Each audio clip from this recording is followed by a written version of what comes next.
A is for Alcoholic is a program about recovery. My name is John and I'm an alcoholic. And my name is Jerry and I'm an alcoholic. Join us as we go through the alphabet of alcoholism one letter at a time. Welcome back to A is for Alcoholic. Welcome back. Welcome back. We're in a little bit of a hurry today. We're recording a day after we were normally going to record. Jerry's got a parent-teacher conference. I got to go cover a shift for a guy who's out there fighting fires in Geyserville right now. Everyone's okay, I think, for the most part. I don't know all of the updates. I'm sure it looks terrifying on the news, but we're okay in Sonoma, and so everybody's doing what they can, thankfully, and yeah, everything will work out. So right. I say we're in a hurry, but there's a couple things I want to say is that you guys all out there already know who our presenting sponsor is, Green Camel Press, greencamelpress.com. T-shirts, greeting cards, Christmas cards. They're coming up, Jerry. Christmas. Are you ready for Christmas? I'm fucking ready. I love Christmas. Are you ready for Halloween? I love Christmas. Halloween is like, but Christmas is, I love Thanksgiving and Christmas. So speaking of Halloween, and if you want to see some pretty awesome Jerry and some pretty awesome costumes, you have a lengthy modeling career. You've done this before. I do now. Right? This is this is the beginning of my portfolio. Yeah. Right here. Not just modeling, acting. I'm an actor. And where can people see you in your costumes? At CroninCrow.com. It's my wife and her two business partners' costume company renting out of Eugene, Oregon. It's Cronin Crow at Instagram, but it is actually Crone, the letter N, and then Crow. Like Cronin Crow, like Cronenberger, except Cronin Crow. Cronenberg? Yeah. But Cronin Crow. That's where I'm doing it. That's where I just show up. I bring the talent, and then I just... It's awesome. I say you're welcome, and then I leave. I think my favorite is either the steampunk or the foppish dandy. Is it the I don't know. The like mid-century. Yeah. Yeah, pajama pants. Yeah. Uh-huh. Steampunk, I was going for a real Willy Wonka kind of thing. Like, yo, let's ride my adventure train into fucking, steampunk land. So, check that out. Go see Green Camel Press and get some greeting cards. We are going to talk today. I know it's funny we're in a hurry because today P is for... I was thinking like P is for pee your pants, and we could just talk about all the times we peed our pants, but... I only peed my pants once. Well, Lottie fucking I love that long pause here. Did I tell you I'm an actor? I have a higher class now than the rest of you drunks. Yeah. But we're going to do P is for patience, and I thought that would be a good thing. Yeah, that is it. But I want to read you some... I want to go into our listener mailbag. Oh, no. Real quick. I hope it's positive, though, because it's on the podcast, so it's got to be positive. Oh, no, is more like, why is Jerry still vaping? And I'm not. It's just how I breathe. That was episode 1. Go ahead. It was. So, this one's from Angela, and this was sent on the 17th. It says, "Hey, boys.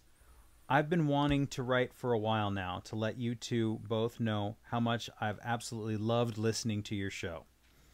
During the past year, I have been deeply exploring my own relationship with alcohol, my relationship with myself, and working towards that fun, quote-unquote, decision towards sobriety. You know what I'm talking about.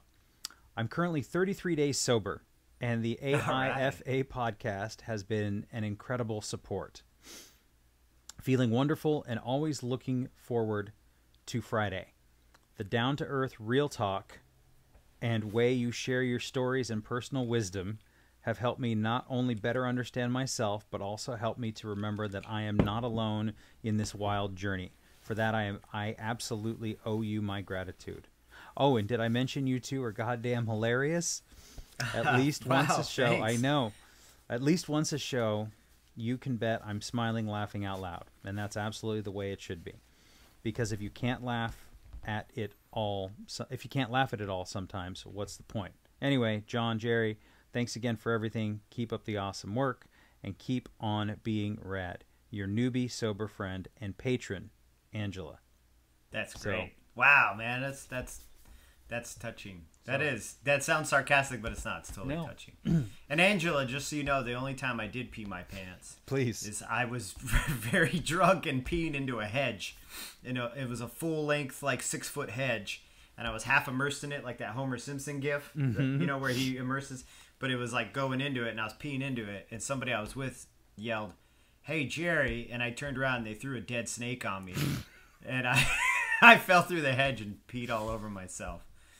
And came out the other side of the hedge and went, "Wow, what a miracle. It's an alcoholic miracle. I don't have to pee anymore." And then looked down and I was like wet from the lap down to my knees. So, damn. So yeah, pee could be for peeing your pants, but it would just be that one story. No, I think that mine are countless, to be quite honest. The others are beautiful epics written by Homer, like the Odyssey. Actually, there was... Do you remember the Christmas laundry story? Or yeah, the poem you wrote I was this stupid poem. Oh, I haven't even looked back at that. Yeah. So don't even worry. That's in our rear view, man.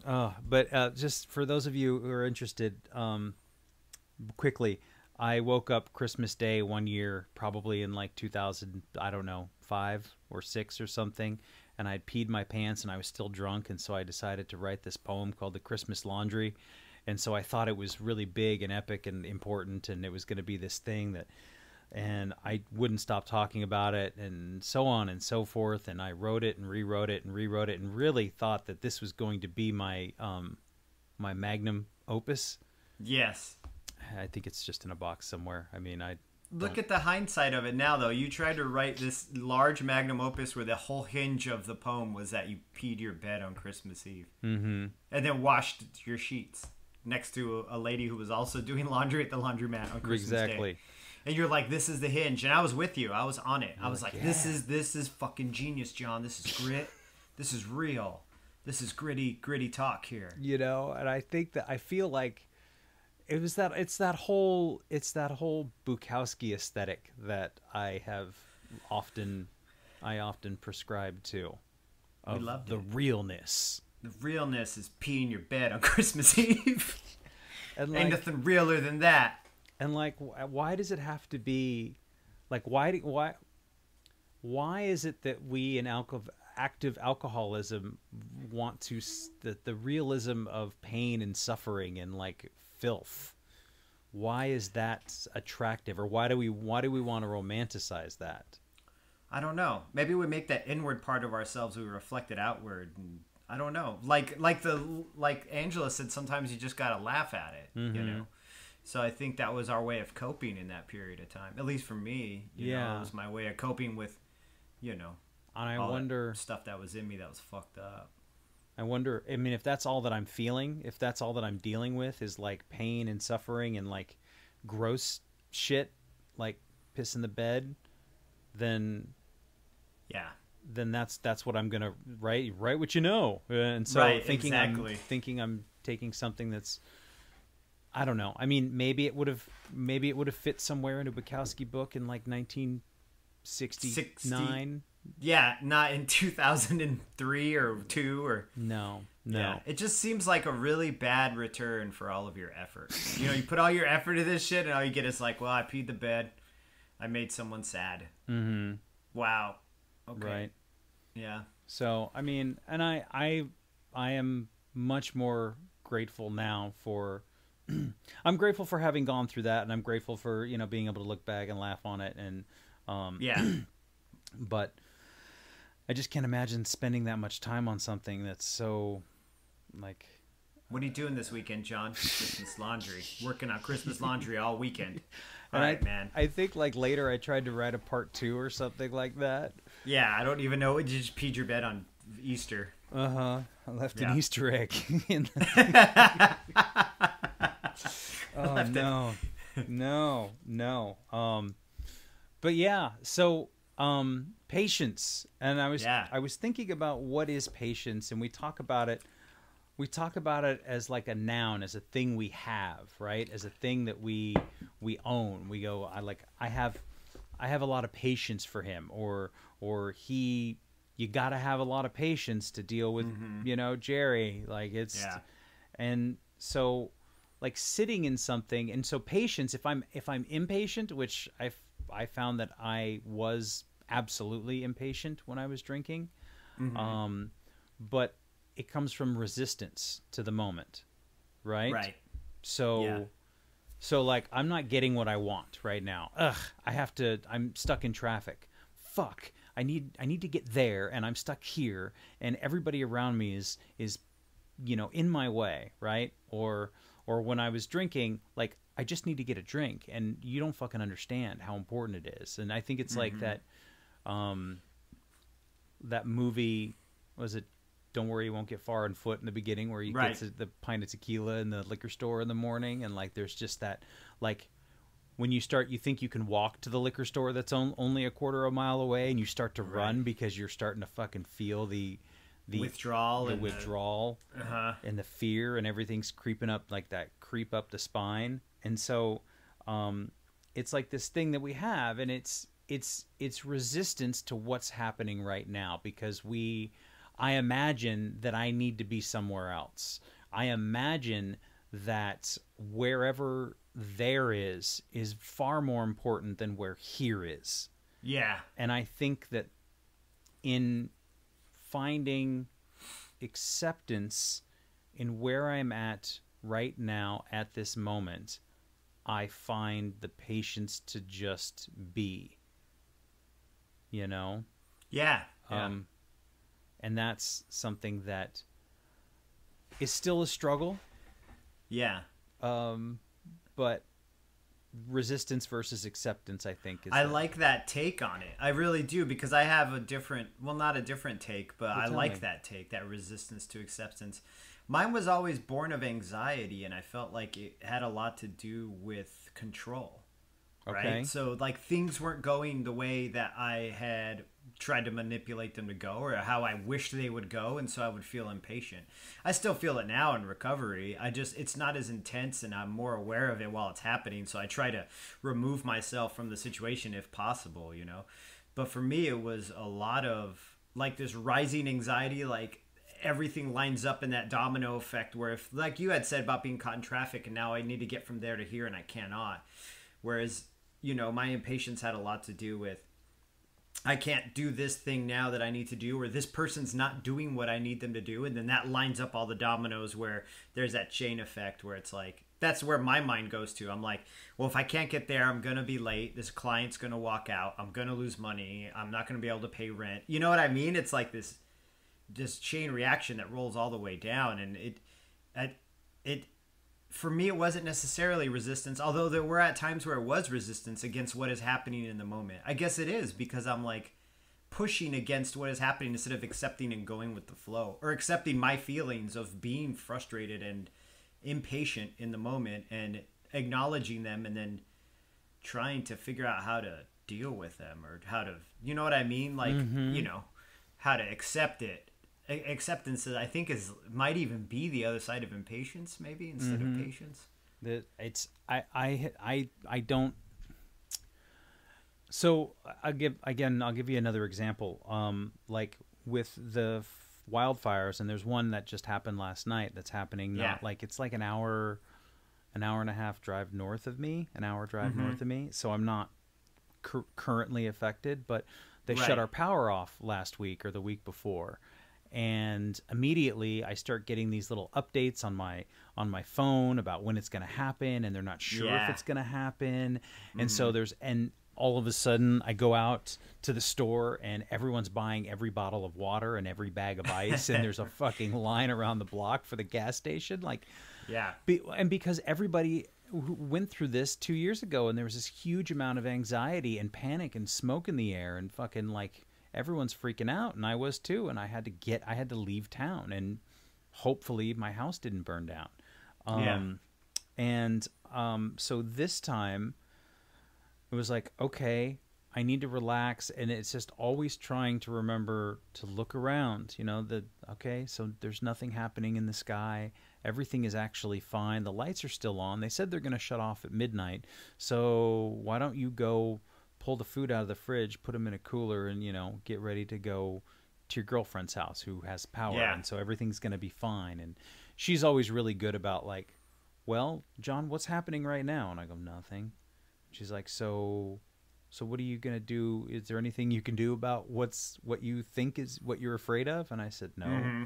And she's like, okay, so then what? And I go, I guess nothing, like, I guess everything's okay. Yeah. And that's a good reminder of, that idea that there's a certain level of mindfulness in being patient, and that wanting things, like, I guess there's the Buddhist idea of, desire is suffering or something like that. I mean, I'm crudely exactly. paraphrasing here. I don't right. Mm-hmm. I don't know about the fourfold. I just talked about this the other day. Yeah, but it's interesting you bring it up. But desire desire creates suffering. Yes. Mm-hmm. So I want to be sober. I want to be good. I want to feel good. I want to be healthy. And so if I don't, or if it's not up to what I think I should be, then I feel bad about myself. Mm-hmm.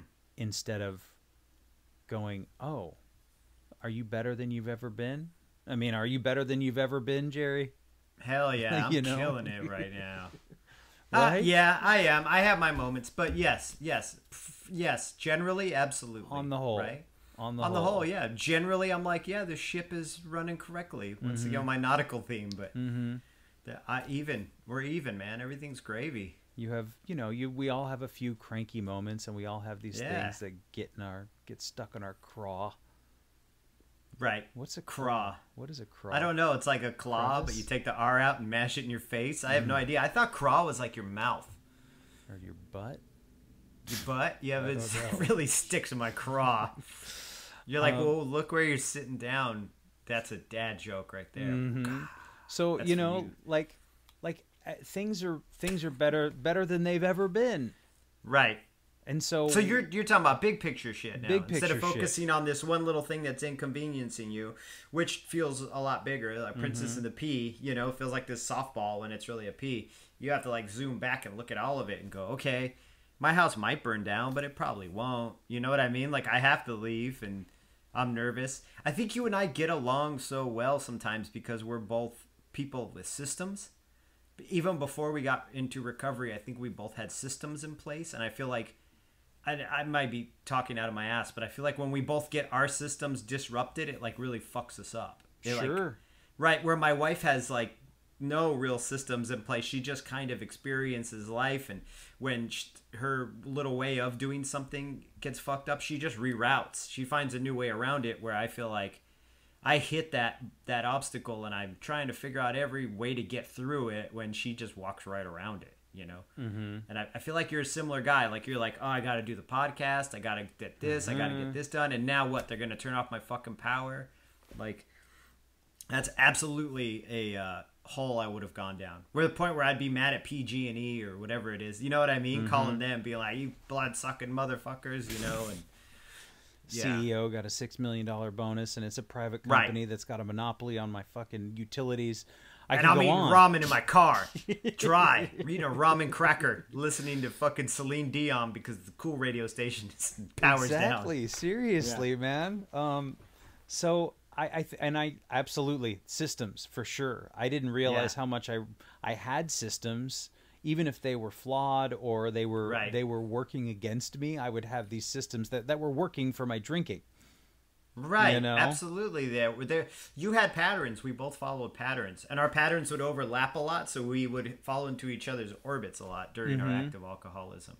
But your drinking had a different pattern than my drinking. They just really synced up. Do you know what I mean? Yeah, absolutely. And it would be like, okay, well, or you'd say like, hey, here's somebody who will drink with me. Here's somebody who will get on my same level, who will sync to my same level, Right. And so like, let's sync up. Let's find a way to sync this up, And of course it's going to go off the rails and we're going to go on our own strange path at the end of the night, but because that's all raw emotion at one point. There's no logic whatsoever. You lose it at a certain point. Yeah, and those systems, become you become dependent on them. And I think that's very true. And I realized, I need structure, I need systems. And so this recovery thing and these steps, like, it makes sense. Okay, just follow these steps, and then I don't have to think about it. I think the same thing. And man, I'm gonna bring up fucking counting calories again. I was actually going to talk about you being physically fit, so go ahead, because I think it fits well into the system. So like those systems, right? So count my calories. I got to get my run in. I got to burn my calories so I can have enough, because I want to be able to fucking eat the whole personal watermelon, or whatever it is. Personal watermelon? Well, like a little mini? tiny? Yeah. Okay, yeah. So I'll eat I like didn't know it one was of called those. a personal like a pan pizza? Like except it's a personal pan watermelon. Watermelon. I mean, I'm not one for grilled fruit, but I guess you could grill it up you could cook it. I think grilling watermelon would be disgusting, but I don't know. Yeah. Hot watermelon. But so I just celebrated 4 years with Rashida, and we had our anniversary, which was Congratulations. Cool. Thank you. Wait, so did you get together with her right in your early recovery then? Yeah. And I breaking them rules. It was really hard on both of us. It was it was rough, because I'm surprised that she was there for a lot of that, like coming home from my meeting my sponsor and fucking being in tears and like just being a mess. And so there was a lot of codependent behavior in the beginning. I think there was some, as we were both trying to extricate ourselves out of that codependent behavior. Right.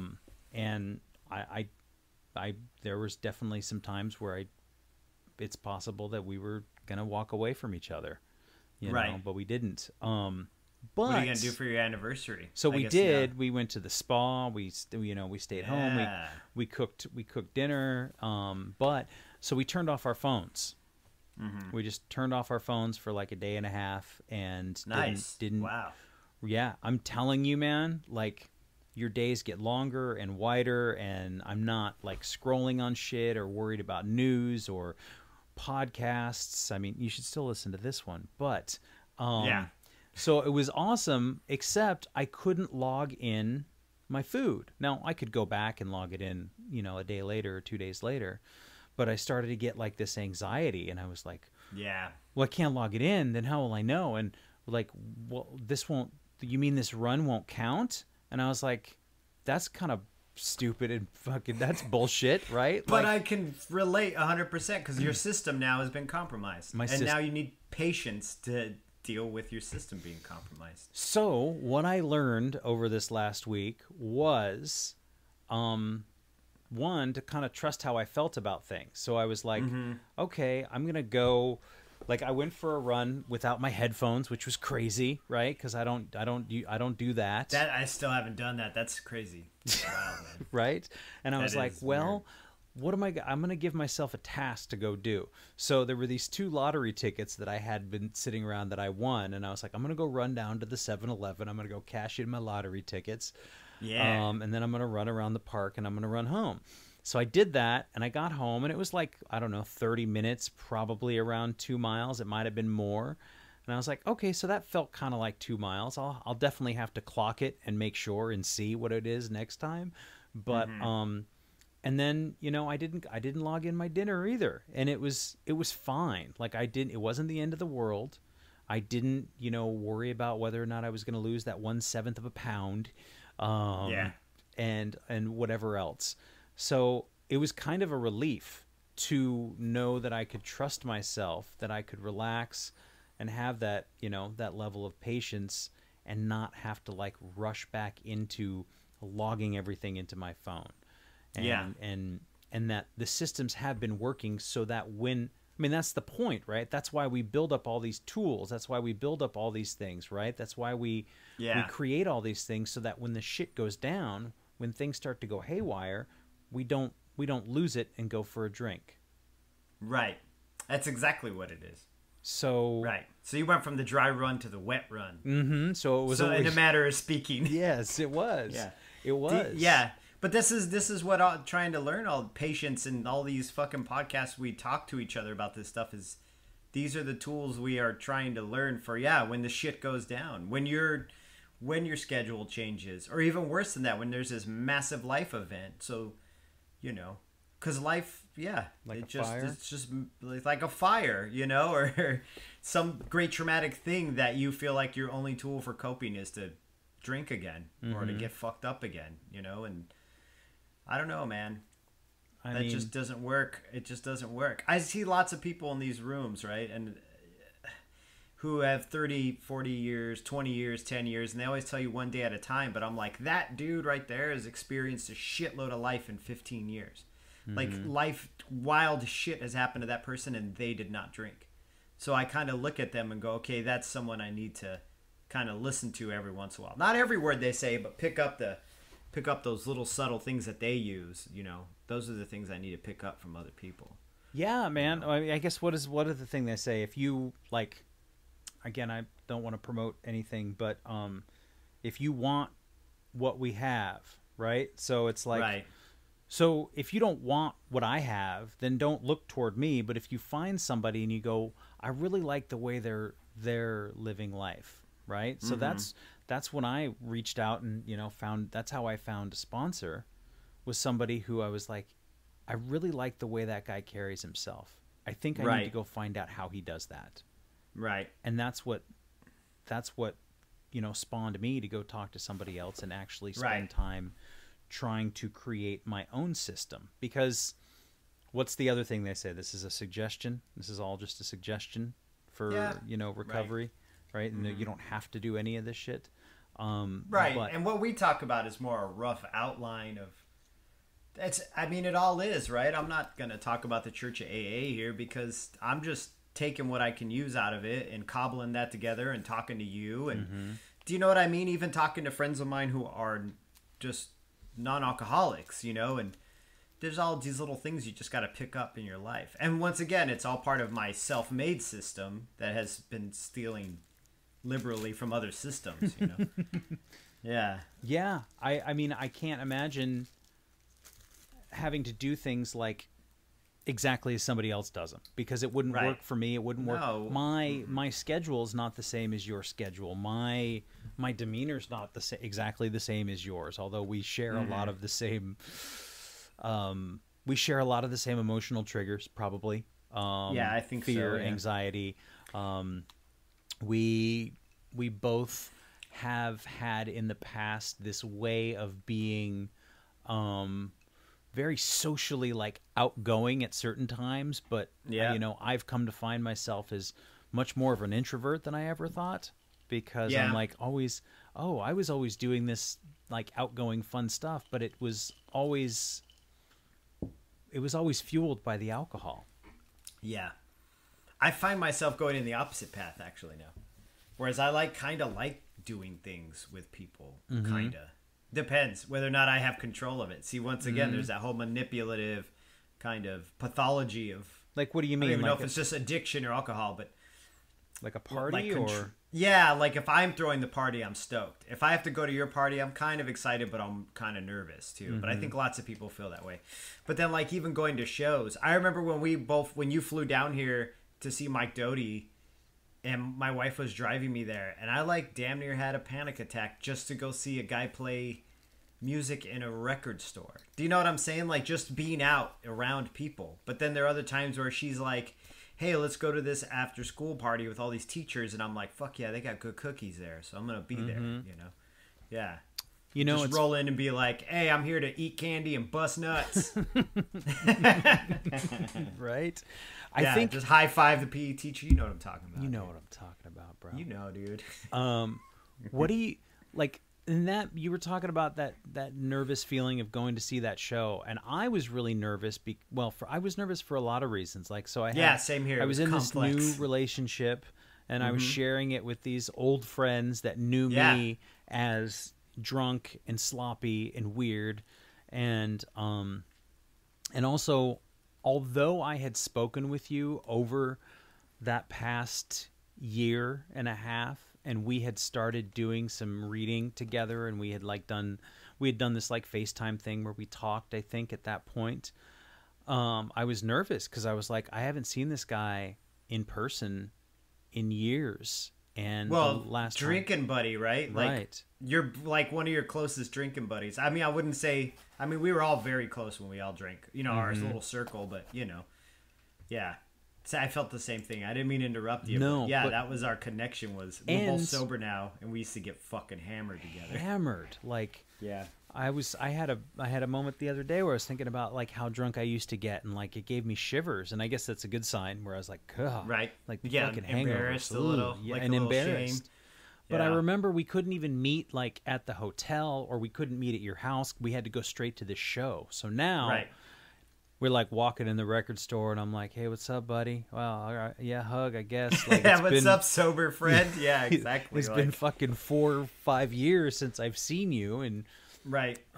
Had it been that long? I guess it had, huh? because I went to go get massage and some body work, and I had this guy like wring out my back and my feet and shit. Like he does some hardcore stuff, and he's like, "So what's up with you? Got a tattoo on the bottom of your foot?" It stayed, huh? It's Yeah. still there. Yeah. And that was like 2012. Is that the one that says 13? established or whatever? Yeah, it The says established in 1977, and Jerry gave me this 77. tattoo in the living room. And so I Drunk? think that might have been the last time was that trip. That was 2012. I think yeah. so. Right, and so then that trip was like what, 2015 or 16 or something? 16? I don't know. 16, yeah. So that was the last time I saw you, and we were both drunk, and then I got sober in 2014. Yeah. And you followed right after in 2015. Yeah, so yeah. Yeah, it was a lot of anxiety. There was a lot of anxiety there. Because same thing. A lot of emotions, because I was like, fuck, dude. Like, this is my fucking homie that I used to get blackout drunk with, and I've done some embarrassing shit in front of this dude, and some shit even while being drunk I was ashamed of, you know. And we still talked, but yeah, it was weird to be out in the wild. It's always weird to be out in Exactly. the wild, though, as a sober person. It really is. Sometimes, like, I was joking with somebody the other day at the tattoo shop, and I don't really talk. I talk about recovery a little bit, right? I was joking with somebody about, they were asking me about whether or not I had, some question about drinking, about alcohol. And they're like, do you ever blah, blah, blah? And I was like, yeah, I remember I used to get up sometimes. I'd wake up at 3 a.m. and take a shot of whiskey so I could get back to sleep again. Because, like, I'd be so hungover. Or I remember when I was alone a few times, I would just keep a pint next to the bed and just take a slug, you know, and wake up at 3 a.m. take a slug so I could fall back, like, calm myself. And everybody in the room, like, gasped. Like, they were all shocked like that. And I was just like, what? And I looked at these two girls. I'm tattooing this 19-year-old and another 19-year-old.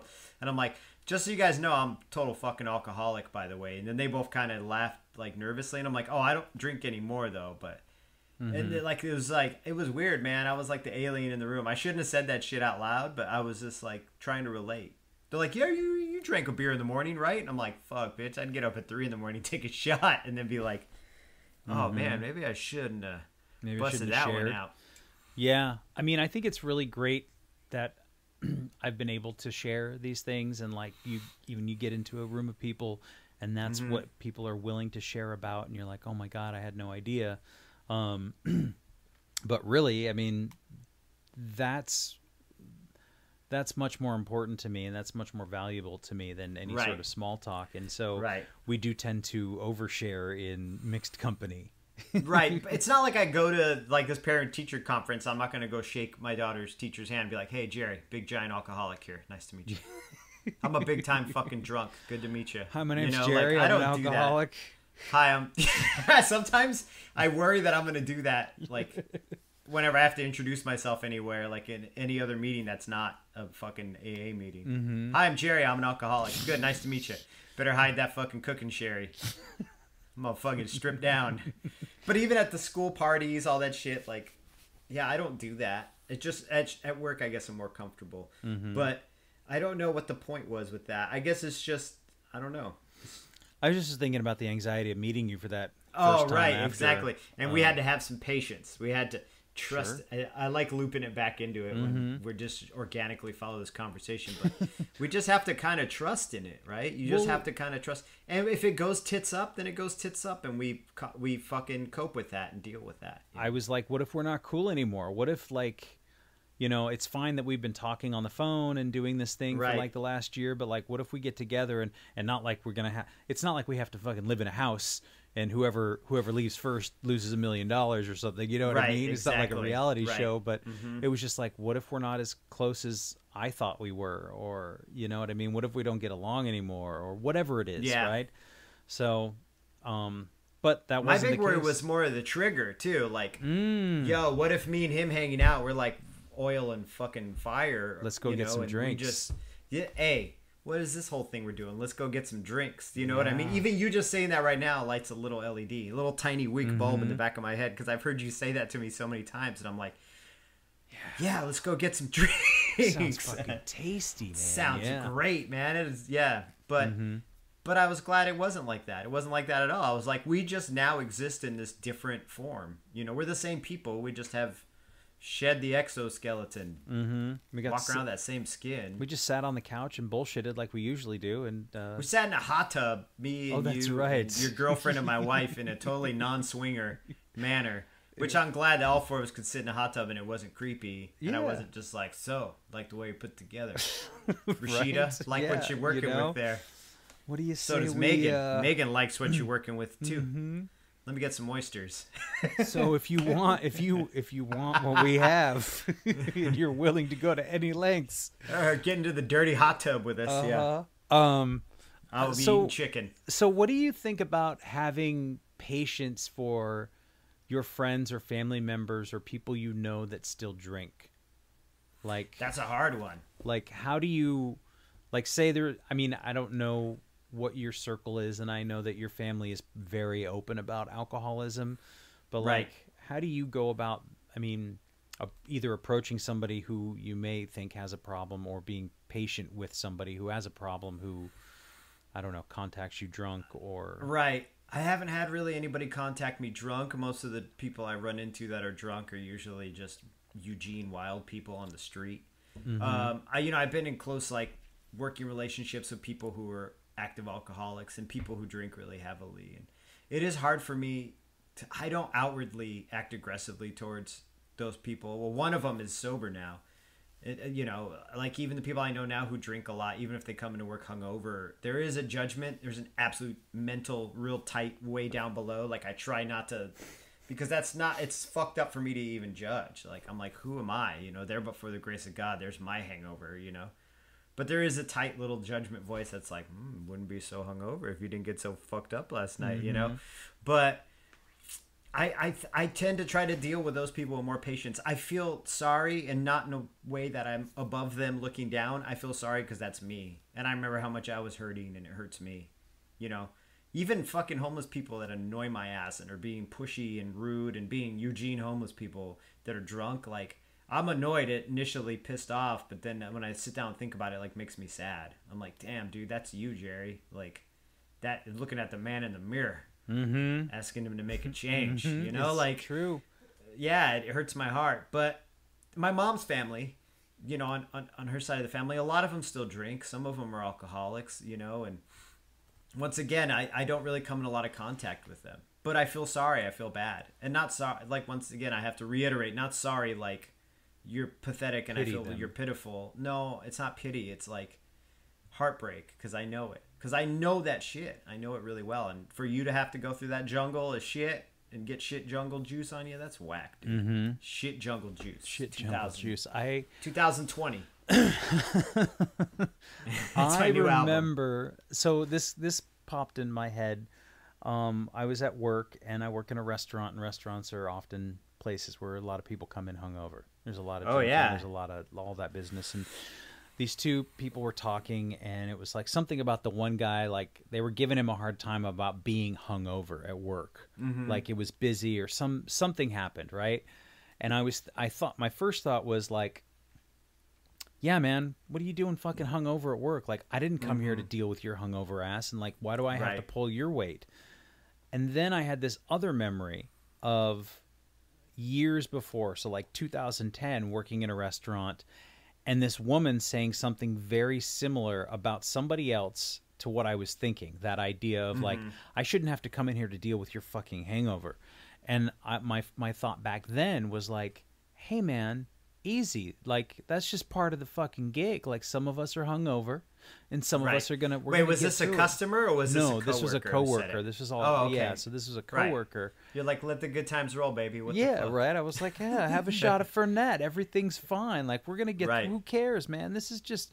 It's just food and bev, bro. Like, we're gonna be fine. So I've been on both sides of that, and Right. I find it.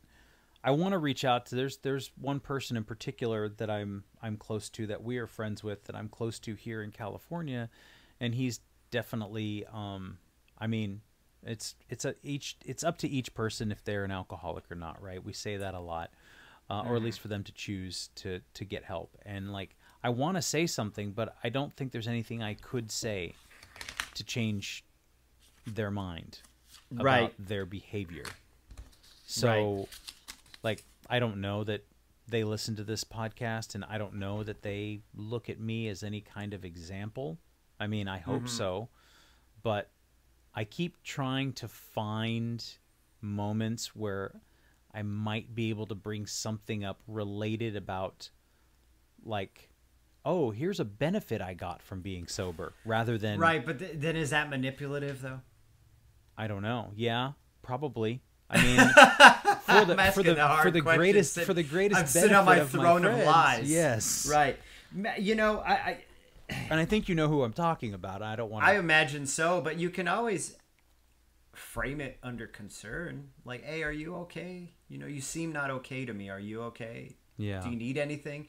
You know, I think of my dad, right? My dad always says, you don't want to judge. You don't want to come from a place of judgment. You always want to come from a place of empathy, you know, because then the person's more receptive to things. But you can't make anybody do what they don't want to do, you know, and if that works for them, then that works for them, you know. But it is good. You can always show concern, I guess. I don't know. I know you're not asking me for advice, and I'm just Well, I mean, I'm kind of throwing that shit out there on yeah. the pod, but I think too, like, especially when you're close with people, and guys, Right. men in specific, are man, very. we don't like talking about that shit. We don't what like do you mean, am I talking about okay? it. What am I, Yeah. a fucking pussy? Of course I'm okay. Yeah. Are you okay there, Are you Twinkle okay? Bell? Yeah, exactly. So there's all that Yeah. kind of stuff, and so it's Right. like,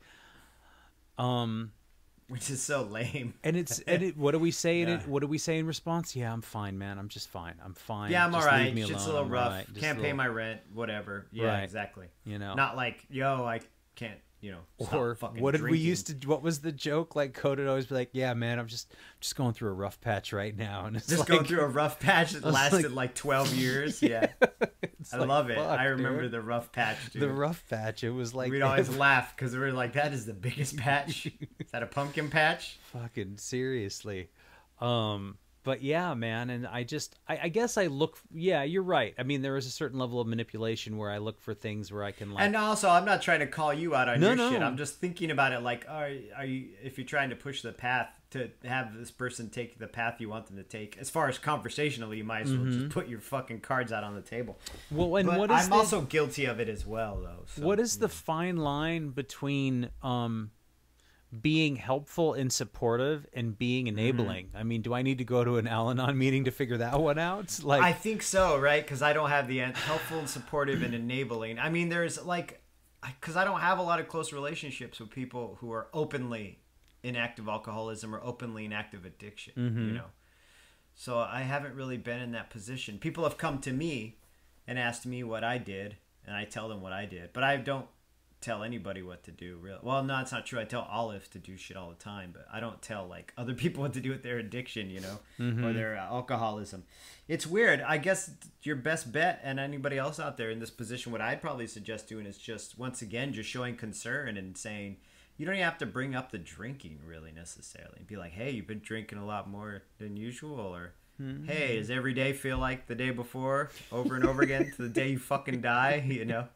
I feel like it's just the same circle you're walking in. You just throw up every once in a while, you know, maybe pee yourself in a bush. yeah.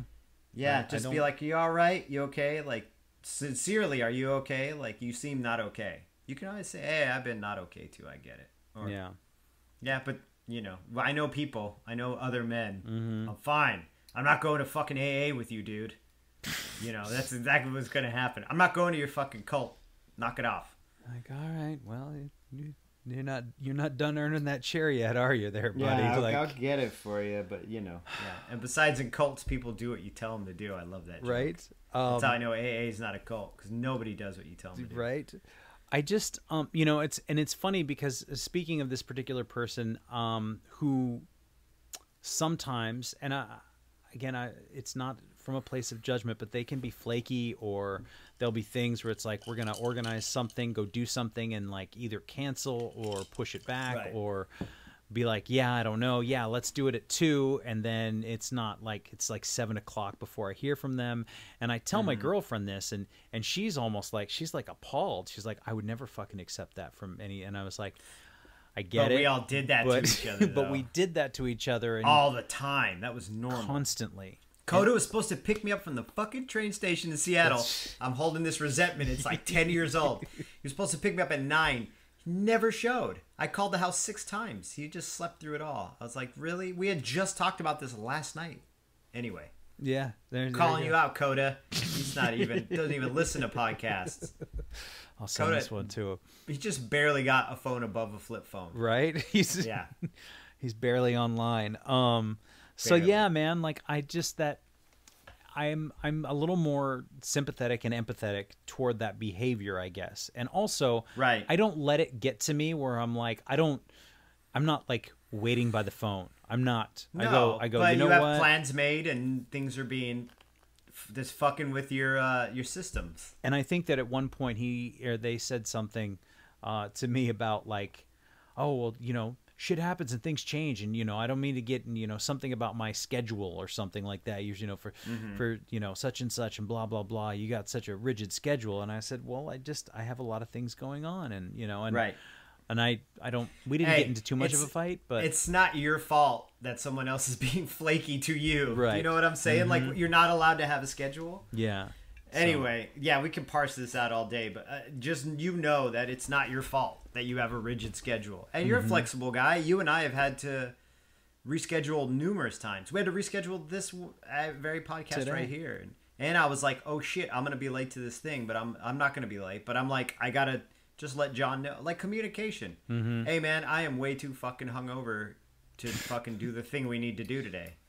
That would be fine. I mean, you'd be like, that. hey, go with God. Good luck, you know, like, but yeah, it's not your fault that you have the schedule. Mm-hmm. That's weird. Yeah. Right. Exactly. It's not weird. I don't mean to be judgmental. See, this is where the fangs come out in the I'm pod. not bringing you Gatorade and ibuprofen. You're going to have to get that on your own. But right. Yeah. Go get that can of chicken soup. Make that walk down to the liquor store with the Italian food.